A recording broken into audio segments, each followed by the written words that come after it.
Sorry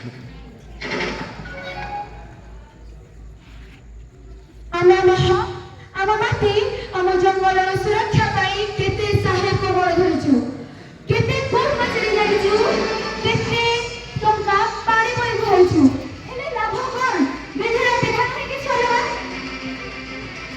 आ जति से हम घर चलुछि केवल हमरी कोड़ कराही आ एठी अत्याचार भी बढ़ी चालिछि जमीदार मानक घरर बाहाघर जीवन मरण खर्च आ सेमानक मनोरंजन पाई पानचुकीर खर्च आमे ही उठेबु काहेकि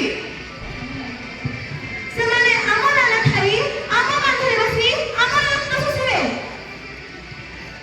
काटी दे से जमीदार साहुकार बाबू साहेब मानकु सेमाने केते जन्म अन्याय अत्याचार करि चलछन्ति एबे किया हमकु बंचेबो आमे भाई लड़ाई करबो आ आमे आम पूरी फेरै लेबो जे बैठे ब्रिटिश शासन नाम लोग खाଇବା ପାଇଁ କିଛି ଜାଗା ମିଳୁଛି ନାମ ଜଙ୍ଗଲରେ ଘର ପାଇଁ କିଛି ଜିନିଷ ହଁ ଲୋ ନାନୀ ପର ଦୁଇ ଦିନ ମଣିଷ ଠକି ସାରିଲାଣି ସବୁ ସମୟରେ ଡରି ବଞ୍ଚିବାକୁ ପଡୁଛି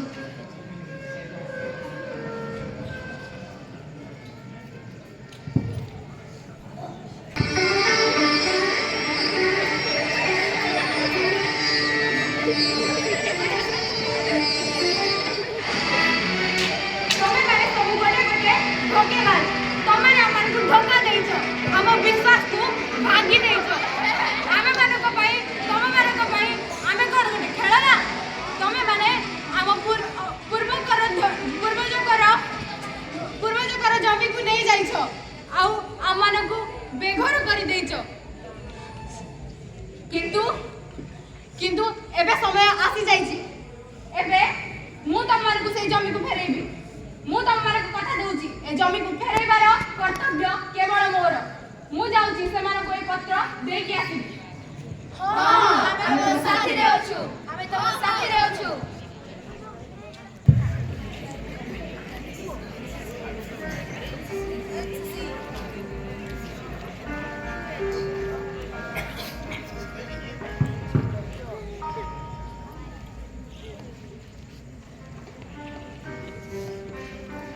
This is the so-called Black Monkey Person Ninja.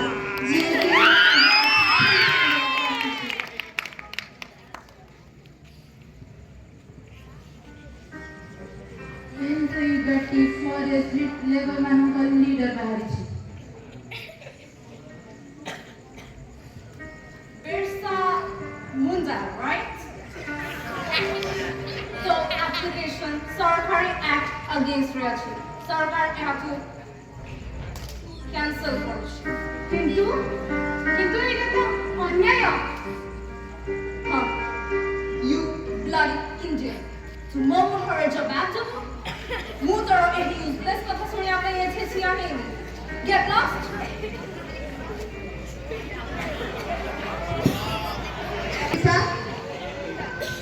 तू हारी पारी तो तेरी लड़ाई को पड़ो आणि तो ही लड़ाई करबा पड़ो ए अन्याय अत्याचार करबा पड़ो तू ही हम भगवान मिसा तो ही लड़ाई पड़ो उठ मिसा उठ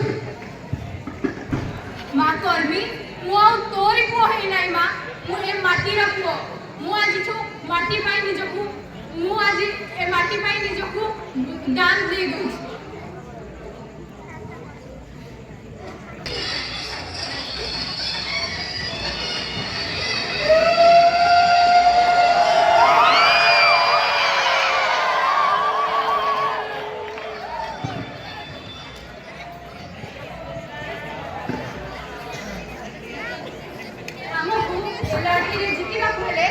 गोटिए रास्ता रे जिबाकु पड़िबो से होछि धर्मर रास्ता ना एटा तो हमहु शास्त्र उठेला कुई हेबो कि हां हम शास्त्र उठाइबो किंतु मु तम देहरे कलंक देबा पई चाहूनी हम माने कोई लड़ाई को सामना करिबो कहले केते पुलिस को माड़ खाइबाकु पड़िबो केते अन्याय अत्याचार को सहिबाकु पड़िबो सेति भाई हमन को प्रस्तुत रहबाकु पड़िबो हां हां हमें लड़ाई करिबो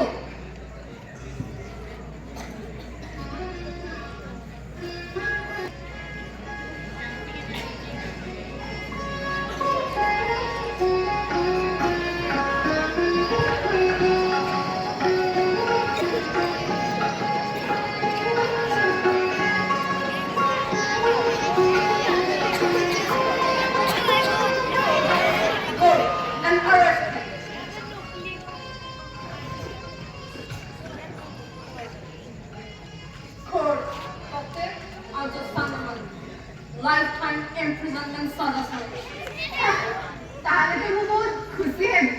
ବସ୍ ତତେ ଲାଇଫ୍ ଟାଇମ୍ ଜେଲରେ ରହିବା ପାଇଁ ପଡ଼ିବ। ଆଉ ତୁ ଖୁସିରେ ଅଛୁ? ଏବେ ଥର ଏଇଠି କ'ଣ ତୁ ଯୋଉମାନଙ୍କ ପାଇଁ ଯୋଉ ଲାଇଫ୍ ସାକ୍ରିଫାଇସ୍ କରିଛୁ ସେମାନେ ତତେ ଦେଇଛନ୍ତି କି କ'ଣ? ଏ ମାଟି ପାଇଁ ମୁଁ ଶହୀଦ ହେବା ପାଇଁ ଖୁସି ହେବି। ଏ ମାଟି ମୋ ଜନ୍ମ ମାଟି, ଯାହାର ଧୂଳିରେ ମୋ ଦେହ ଯଦି ମିଶିଯିବ ମୁଁ ବହୁତ ଖୁସି ହେବି। ମୁଁ ଏ ଦଣ୍ଡକୁ ଖୁସିରେ ଆପଣେଇ ନେଉଛି। ଭାରତ ମାତା କେ